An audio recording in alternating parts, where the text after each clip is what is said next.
Yeah, for yes, this is the definition of see the image. आप लोग को image देख के थोड़ा सा ज़्यादा क्लियर आएगा डेफिनेशन.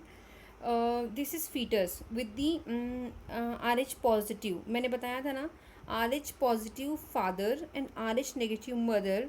जब दोनों का जब baby fetus will grow, the fetus will carry the father's blood group. Okay, father का ब्लड ग्रुप कैरी करेगा. As I said, see this fetus is carrying the positive RH factor, means father's RH factor, and mother is RH negative woman, RH negative factors. Okay, and this type of baby, first baby of this mother will be absolutely very fine. What will happen during the delivery, क्या होता है जब placental separation होता है, that I'll taught you earlier कि placental separation के time पे ही foetus का ब्लड जो है मदर के ब्लड स्ट्रीम में मिक्स होता है. जब ये मदर नेक्स्ट टाइम जब बेबी कंसीव करेगी, तब मदर के बॉडीज़ में जो एंटीबॉडीज़ बन चुके रहेंगे, वो एंटीबॉडीज़ जो होते हैं फीटस में ट्रांसफ़र होते हैं, और जब फीटस को ग्रो करने नहीं देता, उसके आरबीसीज को किल करने लगता है. तो this disease we call the R H incompatibility. Okay, now read this slide. RH incompatibility is a condition which develop when there is a difference in RH blood type between that of the pregnant woman. जब दो blood group में, blood types में differences हों, जैसे mother का negative और foetus का positive है, या फिर मदर का नेगेटिव है और हस्बैंड का पॉजिटिव है. ठीक है, आप लोग के डाउट्स थे ना, फीमेल स्पेशली. या it is need to be aware that all the negative women should be aware about the positive husband, if there is a positive husband. But there are various preventions also, don't be panic. Okay, this is just introduction, we understand. आगे भी और भी चीज़ें हैं that I'll teach you. ज़रूरी नहीं कि every woman can get the RH incompatibility, no.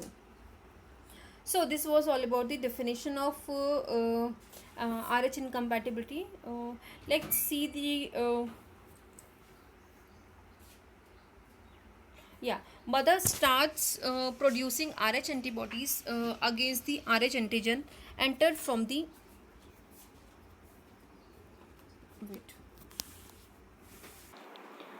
mothers start producing RH antibodies. Mothers start producing RH antibodies against the RH antigen entered from the fetal blood. क्या होता है इस time पे, mother is already with the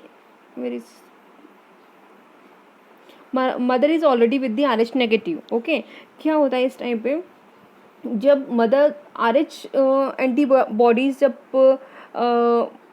develop करना शुरू कर देगी against the RH antigen enter from the fetal blood. अब फीटस के ब्लड से जो RH एंटीजन आया है, उसके अगेंस्ट मदर का जो बॉडी है वो एंटीबॉडीज़ बनाएगा. करेक्ट, कोई भी एंटीजन आता है, जैसे फीटस के ब्लड से जो भी ब्लड ग्रुप, जो भी अपोजिट ब्लड ग्रुप्स RH, जैसे मदर वॉज नेगेटिव और फीटस जो है वो पॉजिटिव, जैसे ही फीटस का ब्लड मदर के ब्लड में मिक्स होगा, तो मदर का जो ब्लड है वो एंटीबॉडीज़ बनाए, क्योंकि वो मदर के ब्लड के लिए एंटीजन है जो फीटस का ब्लड आ रहा है, क्योंकि अपोजिट है इसीलिए. ओके, तो वो एंटीजन है. तो हमारे बॉडी का फंक्शन क्या है, जब भी कोई एंटीजन आता है तो इट क्रिएट दी एंटीबॉडीज़, तो फटाफट एंटीबॉडीज़ क्रिएट करने लगता है. अब ये एंटीबॉडीज़ मदर के बॉडी के लिए एंटीबॉडी है. ठीक है, मदर की बॉडी के लिए ये एंटीबॉडी है. बट जब नया फीटस ग्रो करता है, तो ये मदर का एंटीबॉडी फीटस में ट्रांसफ़र होता है, और ये एंटीबॉडी जो होता है उस फीटस के आरबीसीज़ को किल करने लगता है. क्यों किल करने लगता है, क्योंकि ये तो एंटीबॉडी है जो एंटीजन को किल करता है. अब वो एंटीजन जो है वो फीटस का ब्लड ग्रुप जो भी है अपोजिट ही होगा definitely.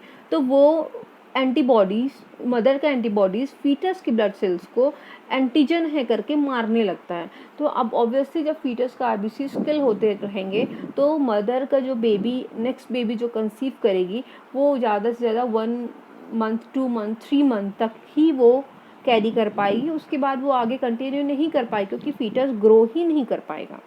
Okay, so Next, RH, if the pregnancy is continued और at the second time she become pregnant with the RH positive fetus, अगर वो फिर से RH पॉजिटिव फीटस के साथ कंसीव करती है, the RH antibodies cross placenta and enter the fetal circulation destroying the fetal RBCs. Okay, the fetus develop anemia, jaundice, cardiac failure, hydrophytalis, and the neurological problems. Various neurological problems will be there with the fetus with this type of problem. Okay, see, this is the very clearly image you will be able to see in this.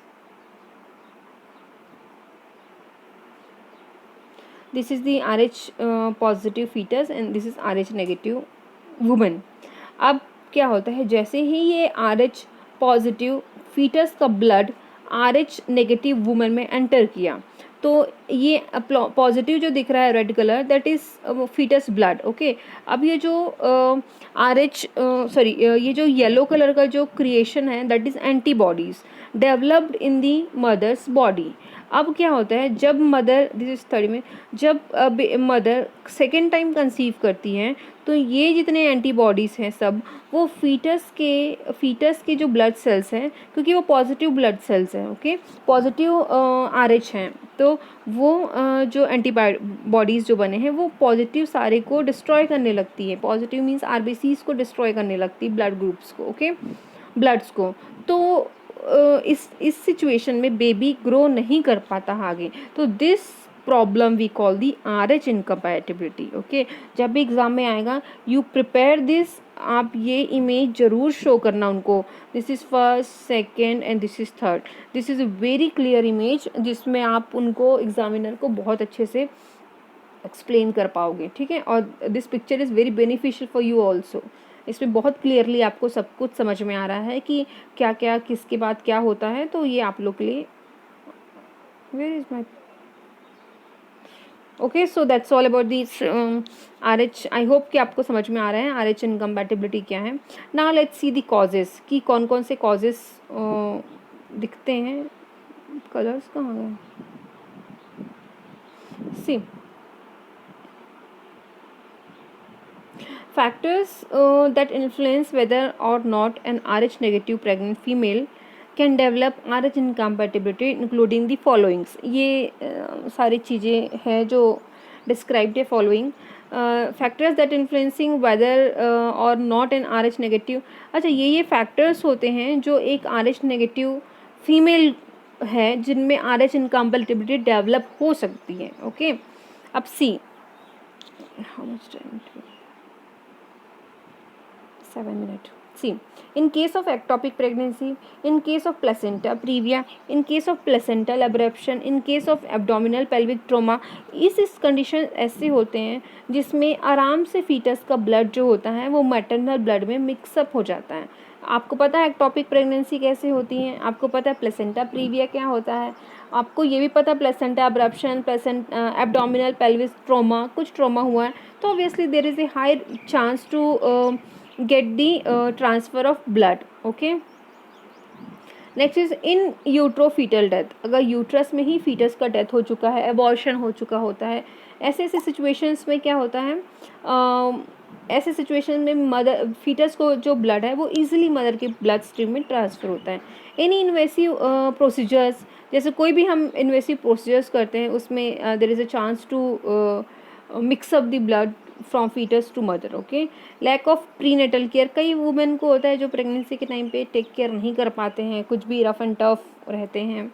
Spontaneous abortion, किसी women is having spontaneous abortion, then in the situation the fetal blood also shift from the fetus to mother. Okay, next is pathophysiology. I'll teach you the pathophysiology. Let me share the slide first.